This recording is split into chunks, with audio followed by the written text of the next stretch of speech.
Welcome to Warsaw Metro Station. Hazırsınız? Başlayaq. Hazır.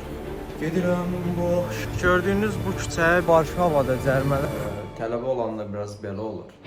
Hər kəs salam dostlar. Artıq YouTube'da ikinci videomu paylaşıram. Bu videonun əsas məqsədi əgər Varşavaya gəlsəniz bilməli olduğunuz kiçik amma önəmli detallardır. Tələbə olanda biraz belə olur. Dağlıq formada. Yəni 4 nəfər yaşayırıq da. Amma mən indi bundan həll edəcəm. Hazırsınız? Hazır. Başlayaq.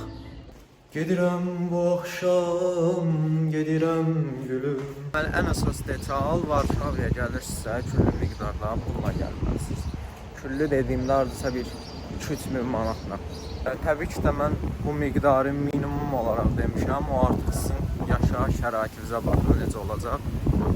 Yəni bundan artıq da ola bilər. Söz olaraq mən minimum məbləği sizə demişəm. Digər bir tərəfdən Varşavada cərimələr həddindən artıq yüksəkdir.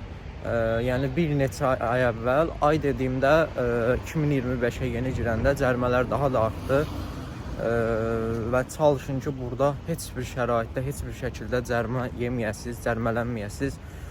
Çünki dediyim kimi həddindən artıq çoxdur buranın cərimələri. Polşanın, Varşavanın ən sevdiyim sistemlərindən biri transport sistemidir.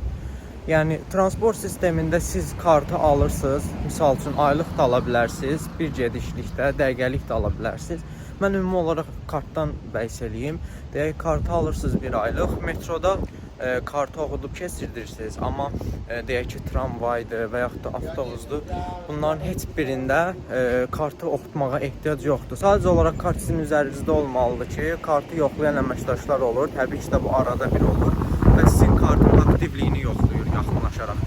Əgər sizin kartınız aktiv deyilsə, onda 170 zlot cəriməni ödəməlisiniz. Gördüyünüz bu küçə bizim ev tərəfdə yerləşir və deyilənə görə Piyanist filminin bəzi kadrları məhz arxa küçədə çəkilibdir. Görə məsləhətim odur ki, yəni transporta daxil olarkən ödənişlərinizi vaxtında yerinə yetirin. Hi guys, welcome to my YouTube channel and today I want to talk about Warsaw transportation system. Actually, I like this transportation system because transportation system is very comfortable.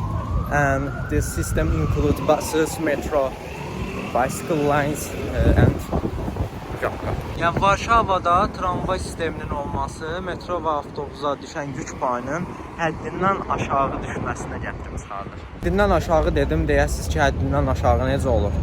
Metroya daxil olanda göstərəcəm.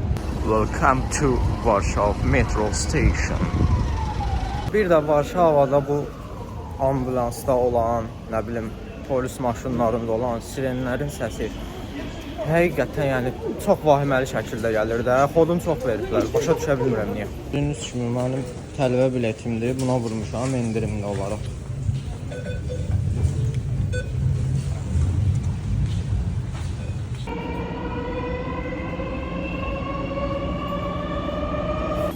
Metroda gördüyünüz kimi heç bir sıxlıq müşahidə olunmur.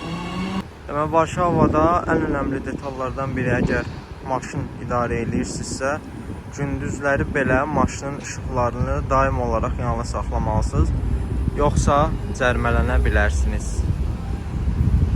Bu arada Varşavada gilas sezonu yeni başlayıb. Burada satışa qoyurlar, səyyar satıcılar olur. Qırmızı gilası 30 zlota qoyublar. Manatla desək 14 manata yaxın bir şeydir kilosu. Ət qiymətlə gilas olar. İnşallah növbəti videolarımızda ev kirayələri haqqında danışacağım. Hansı saytdan tapmaq olar? Ortalama qiyməti nə qədərdir? Sadəcə olaraq izləmədə qalın. Subscribe olun. Subscribe zad eləyin. İnşallah yaxşı olacaq. Bu da Palas Kultur. O qədər çəkib göstərmişəm ki, məndən çox görmüşsünüz bəlkə də buranı.